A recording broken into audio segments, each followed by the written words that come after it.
Əziz və dəyərli möhtərəm müsəlmanlar, Allahın izni ilə bu dəfəki xutbəmizin mövzusu sədəqə olacaq. Allah subhanahu wa ta'ala Quran-ı buyurur ki, xoş bir söz və günahları bağışlamaq. Xoş bir söz, yəni kiməsə gözəl bir söz demək və nə isə sənə qarşı bir edirsə onu bağışlamaq əziyyətlə və minnətlə verilən sədəqədən daha yaxşıdır. Yəni kiməsə minnətlə nə isə verirsənsə, bundansa kiməsə deyir bir xoş söz söyləsin. Ya da kimsə sənə qarşı nəsə edirsə onu bağışlasın, bu ondan yaxşıdır.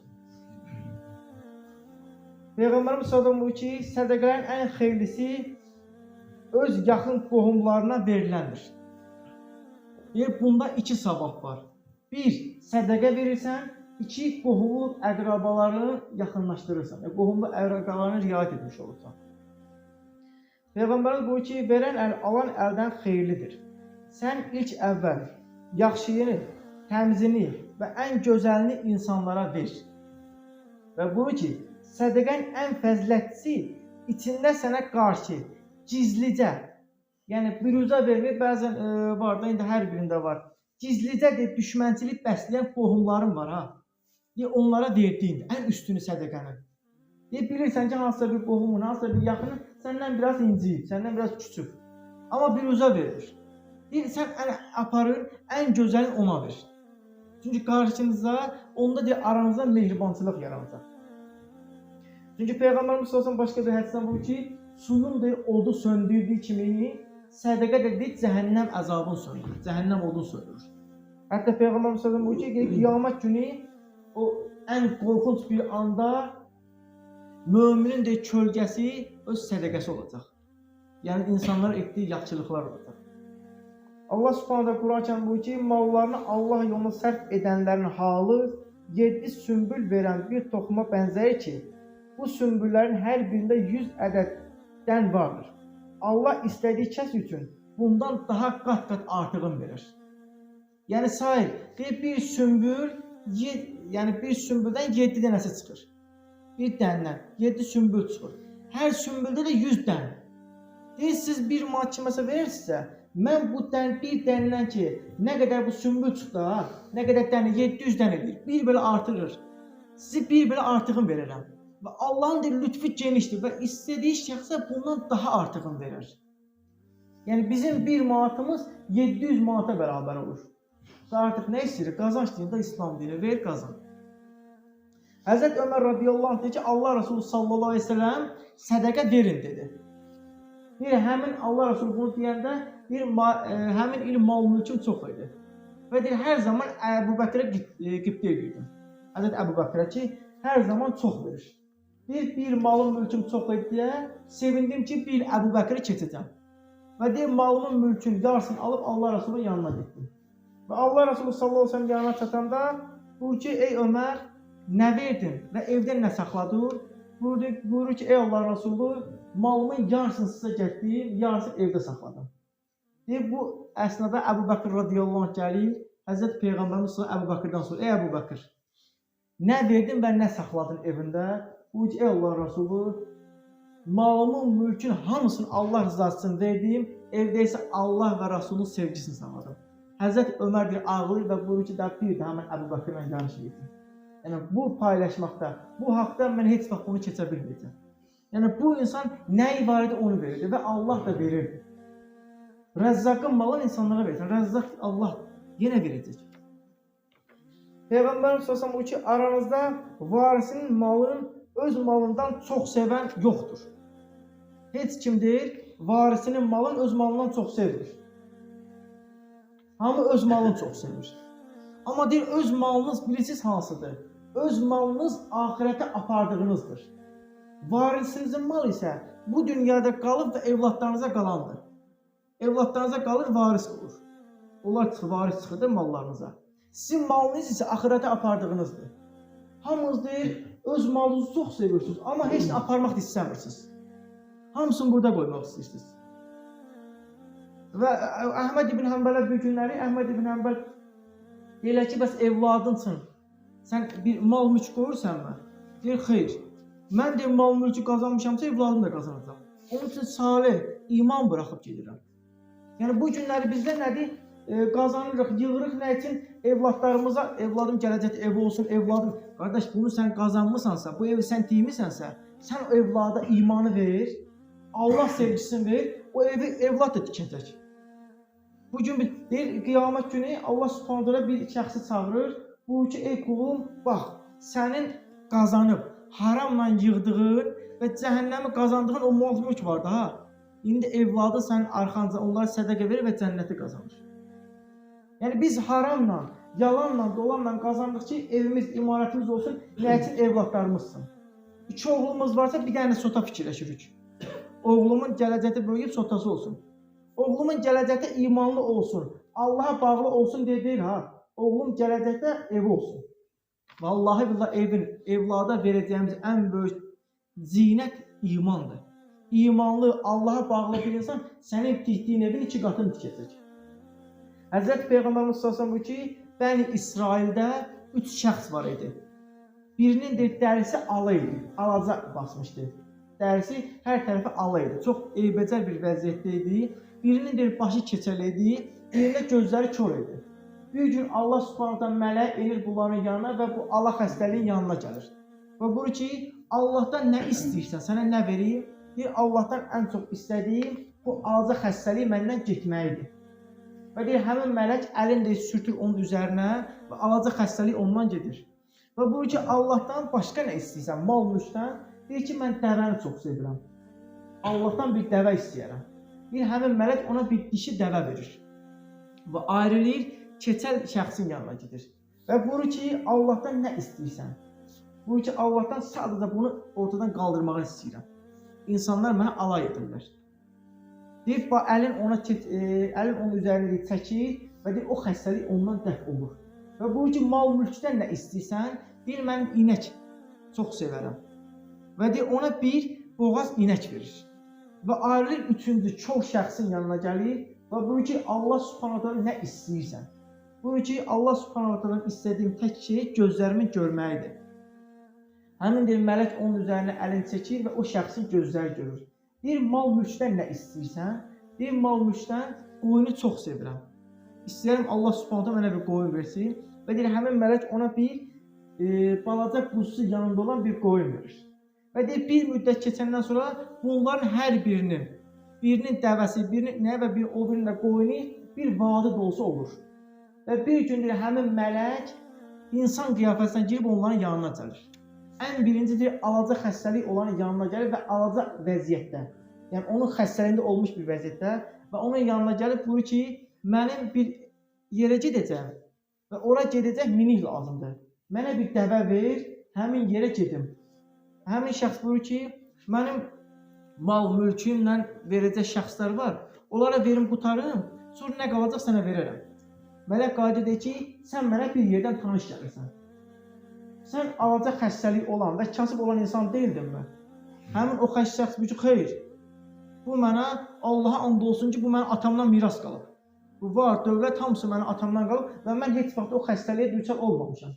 Həmin mələk buyurur ki, Allah Subhanahu taala səni o xəstəliyə düçar etsin. Və ayrılır 2-ci şəxsin yanına gəlir. 2-ci şəxsin yanına gəlir, deyir ki, mənə yeyəcək bir heyvan lazımdır. Öz bölgəmə aparacaq, onlara ərzaq ehtiyacını təmin etmək üçün. Deyir ki, yox, mən öz mal mülkümdən verə bilmərəm. Deyir, bu mal mülkü sənə Allahın vermədinmi? Allahın bir lütfi deyilmi? Sən heç nə yox. Deyir, xeyr, bu mənə hamısı ata-babamdan qalıb. Bu mənə heç bir şey Allah Subhanahu taala verir. Bu hamısı mənə də ata-babamın mirası qalıb. Və deyir, mələk ona buyurur ki, Allah Subhanahu taala səni əvvəlki halına qaytarsın. 3-cü şəxsin, çox şəxsin yanına gəlir və buyurur ki, mənə yeyəcək bir heyvan lazımdır. Verə bilərsənmi? Allah rızası üçün, Allahın sənə verdiyi bu rızqıdan verə bilərsənmi? Həmin də o şəxs buyurur ki, mən kör bir şəxs idim. Allah mənim gözlərimi açdı və Allah mənə bu lütfü verdi. Nə qədər deyir, burada qoyun varsa, ürəyin nə bilirsə götürə bilərsən. Allahın verdiyi bir mülkdədir bu.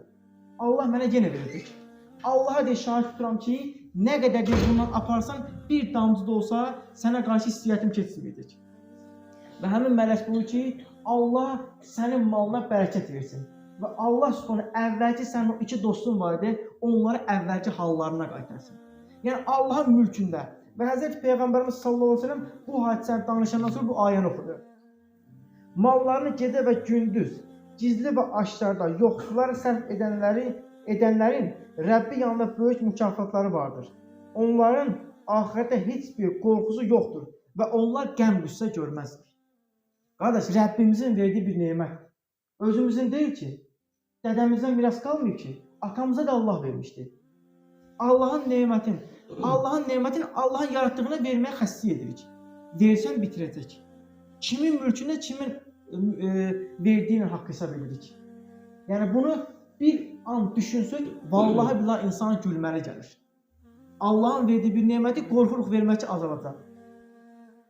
Həzrət Peyğəmbər buyurur ki, günəşin çıxdığı hər gün insanın bütün oynaqları üçün sədəqə verməsi lazımdır. Sahabələr buyurur ki, ey Allah olsun, bizim heç nəyimiz yoxdur, biz nə verək? Buyurur ki, 2 rükət namaz qılsaz, o bədən üzvlərin oynaqlarının sədəqəsini vermiş olursunuz. 2 şəxsin arasını düzəltmək sədəqədir. Peyğəmbər buyurur. Gözəl söz sədəqədir. Namaza gedərkən atdığın hər addım sənin üçün sədəqədir. Yoldakı insanları narahat edən bir daşı ya bir kolu yoldan götürməyin sədəqədir. Özünün, öz yeməyin üçün halal yoldan qazandığın rızqı sədəqədir. Uşaqlarının dolanışığı üçün qazanıb onlara yedizdirdiyin sədəqədir. Həyat yoldaşının dolanışığı üçün və onun ağzına qoyduğun hər bir loğma sədəqədir. Xidmətçinin, sənə xidmət edən xidmətçinin dolanışığını təmin etməsi, ona verdiyin pul sədəqədir. Hər birində bu sədəqədir. Və Peyğəmbərimiz sallallahu əleyhi və səlləm ki, sizə sədəqələrin ən üstünü öyrədimmi? Sahabələr bu ki, bəli, ey Rasulullah. Bir qadın müəyyən səbəblərdən ərindən ayrılar və atasının yanına gələr. Və ondan başqa gedəcək bir şey də yoxdur. Bir yeri də yoxdur. Yalnız gedəcək yerə öz atasının yanıdır. Və deyir, o atasının yanında qalarsa, atası deyir, ona yedizdirdiyi hər bir loğma onun üçün sədəqədir. Allah subhanahu wa ta'ala buyurur ki, birinizin ölümü çatıb, ey Rəbbim, mənə bir az möhlət versəydin, sədəqə verib salihlərdən olardım. Demədən əvvəl sizə verdiyimiz rızqlardan Allah rızasını verin. Peyğəmbərimiz sallallahu əleyhi və səlləm buyurur ki, bir zaman gələcək ki, əlində mal-mülk olan bir şəxsin yanına gedəcək. Və buyuracaq ki, mən sənə sədəqə getmişəm. Həmin şəxs buyuracaq ki, artıq gecdir. Sən bunu mənə dünən gətsəydin, mənim ehtiyacım dünən idi. Yəni, nə isə verəcəksə, vaxtında saxlayıb, sabah verərəm, xeyr, heç vaxt tələf etmir. Çünki ölüm nə vaxt bizi yaxalayacağı bəlli deyil. Həzrət Ayşə anamız bir günləri Həzrət Peyğəmbərimizin həyat yoldaşları bir qoyun kəsirlər və paylayırlar. Allah Resulü sallallahu əleyhi və səlləm gəlir və sorur ki, ey Ayşə, kəsdiyiniz heyvandan nə payladınız və nə qaldı? Və bu ki, ey Allah Resulü, hər birini payladıq, bizə tək bir qoyunun budu qaldı. Həzrət Peyğəmbərimiz sallallahu əleyhi və səlləm gülümsür və bu ki, ey Ayşə, denən bir budu xaric hər şey bizə qaldı ki. Yəni, cənnətə, axirətə yolladığımız sərmayəmizdir hər biri. Orada hər biri bizim üçün gələcəkdir. Və Peyğəmbərimiz sallallahu əleyhi və səlləm bu ki, kim bir gözəl adət başladarsa, o adətdən, o işdən gedən hər bir şəxsin savabı ona gəlib çatacaq. Allah rızası üçün biz gözəl bir adət başladaq. Bu günləri biz bunu hər zaman deyirik. Sovet rejimi bu insanlara çox şey yox elədi arasından. Yəni insanlara yardım eləmək, insanlara sədəqə vermək. Allah rızası üçün biz bunu edək, biz başlayaq. Ömrümüz hara qədər yetəcək hər birimiz yardım eləməyə çalışaq. Çünki ölüm nə vaxt gələcək bəllidir. Bu salih işdə hər birimizin bir payı olsun. Allah subhanahu wa ta'ala bizli bizsiz bir nurun tamamlayacaq. Bizdən sonra da bu mesaj gələcək. Amma o nurun, o sədəqənin biz harasında olacaq və ona önəmlidir. Bu insanlara yardım edərkən. Allahın izni ilə hər biriniz bilirsiniz, bizim din qardaşımız idi, Yusuf əmi, rəhmətlik. Hər birimizin arasında idi. Allah subhanahu wa ta'ala yəni yanına qovuşdu və dünyasını dəyişdi. Onun evladı qanında problem var. Yəni xəstəliyi var. Allah rızası üçün biz Allah subhanahu wa ta'ala izni ilə bizim məscidimizin önündə olan yardım qutusundan, yəni sizin yardımlarınız sayəsində biz sadəcə və ortada bir daşıyıcıyıq, kuryer. Və bəzi qardaşların yardımı sayəsində biz rayon xəstəxanasına yatırıq. Oranın maliyyə xərcini ödəməyə biz balaca da olsa kömək etdik. İndi Allahın izni ilə malcı olmaq üçün şəhərə getsək, Allah da hər birimiz başardığımız qədər yardım edər. Kim bizi görürsə bizə verməsən nəzir qutusu var. O da olmasa, heç kim tapanmasa Fuad qardaş yaşadır. Allah rızasını ona verər. Yəni bu sədəqələrimizdə 1 manat belə olsa, bizim 1 manat dediyimiz 80 nəfər, 80 manat edir. Yəni az bilmir heç vaxt sədəqələrinizi. Bir də bir şeydə çatdıraq, bir qardaş bizə demişdi, yəni bu xutbə mövzusu deyil belə şeylər, amma hər kəsi vaxtında gəlmir. Hər kəs xutbə vaxtından gəlib çıxırdı, ona görə demək məcburidir. Biz oturaraq namaz qılmağı demişdik. Biz bura istol gətirib qoymuşuq. Allah Subhanahu biz deyəndə bir qardaş var, Allah onun malına bərəkət versin, o gətirib qoyub bura istol ki, bir insan oturaraq namaz qıla bilmirsə, yəni səcdə ilə namaz qıla bilmirsə, oturaraq namazını qılsın. Və bu oturaraq namaz qılmadı qardaş bizə demişdi, onu burada dedik və dedik ki, Allahın izniyle hər kəsə deyək ki, hər kəs bilsin. Yəni oturub namaz qılarkən ima ilə namaz qılınır. Yəni önünə nəsə qoyub onun üzərində səcdə edilmir. Həzrət Peyğəmbərimiz sallallahu əleyhi və səlləm bir gün bir şəxsin evinə gedir, görür ki, bu şəxs bir padişka qoyub, onun üzərinə taxta qoyub, onun üzərində səcdə edir.